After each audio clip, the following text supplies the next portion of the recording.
ખેડામાં શિક્ષણ જગતને શર્મસાર કરતા કિસ્સામાં સમગ્ર પંથકમાં રોષ જોવા મળી રહ્યો છે।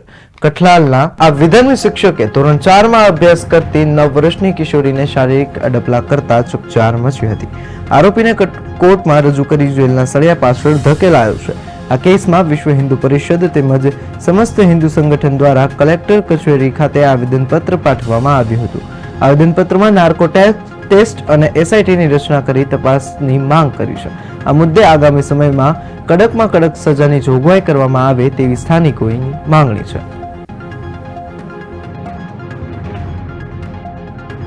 તાલુકાના જે ગામની અંદર જે બનાવ બન્યો છે અને એ બનાવના સંદર્ભે જે નરાધમ વિધર્મી મુસ્લિમ જે શિક્ષક હતો એ શિક્ષક દ્વારા જે 9 વર્ષની બાળકીને સાથે જે શારીરિક અડપલા ચેડા કરવામાં આવ્યા છે એના અનુસંધાને આજ રોજ ખેડા જિલ્લાના તમામ સંગઠનો વિશ્વ હિન્દુ પરિષદ, ધર્મ સેના, ક્ષત્રિય સેના એ સાથે દરેક કરણી સેના સાથે દરેક સંગઠનો સાથે ભેગા થઈ અને આજ રોજ કલેક્ટર કચેરીએ અમે આવેદનપત્ર આપવા જઈ રહ્યા છે અને